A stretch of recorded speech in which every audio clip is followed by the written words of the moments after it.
बिहार विधान परिषद की 24 सीटों पर होने वाले चुनाव को लेकर महागठबंधन ने ही अब तक स्थिति स्पष्ट कर दी है। नहीं की है। आपको बता दें कि इसको लेकर भी राजद ने कहा है कि वो तो दूसरे राज्यों में कांग्रेस से सीट मांगते नहीं जाती हैं। और पार्टी के ही प्रवक्ता मृत्युंजय तिवारी ने कहा कि कांग्रेस को ही समझना चाहिए कि विधानसभा चुनाव 2020 में ही क्या हुआ और उसके बाद भी उपचुनाव में क्या हुआ।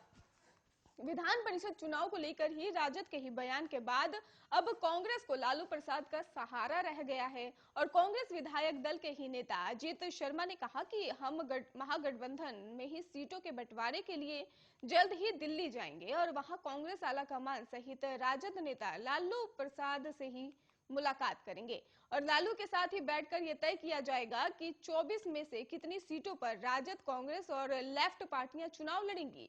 आपको बता दें कि कांग्रेस 7 सीटों की मांग कर रही है और राजद उस पर कोई जवाब नहीं दे रही है। कांग्रेस 4 पर ही मान सकती है, लेकिन राजद ने यह भी स्पष्ट कर दिया है कि 4 सीट भी कांग्रेस को दी जाए या नहीं। और ऐसी स्थिति में ही कांग्रेस को लालू प्रसाद का ही भरोसा रह गया है। तिवारी ने कहा कि नेता प्रतिपक्ष तेजस्वी यादव चाहते हैं कि 24 में से 24 सीटों पर एनडीए को हराया जाए और इसलिए राजद इन सभी 24 सीटों पर तैयारी कर रहे हैं। और विधान परिषद चुनाव को ही लेकर जब महागठबंधन का स्वरूप तय हो जाएगा तब मजबूत उम्मीदवारों को ही राजद मदद करेगी।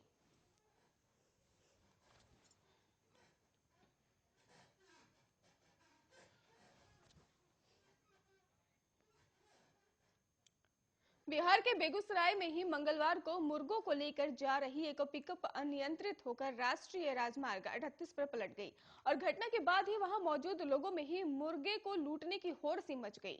जो जितने मुर्गे संभाल सका उतने लेकर वहां से भागता हुआ दिखाई दिया। ये घटना ही आपको बता दें कि धर्मपुर चौक के पास NH 28 की बताई जा रही है। और जानकारी के अनुसार ये गाड़ी ही दल सिंहा सराय से ही बेगूसराय के लिए जा रही थी, लेकिन रास्ते में ही चालक गाड़ी से ही नियंत्रण खो बैठा और गाड़ी पलट गई और इसका फायदा वहां मौजूद स्थानीय लोगों ने उठाया। जानकारी के अनुसार पिकअप पलटने के बाद चालक और परिचालक दोनों ही वहां से फरार हो गए।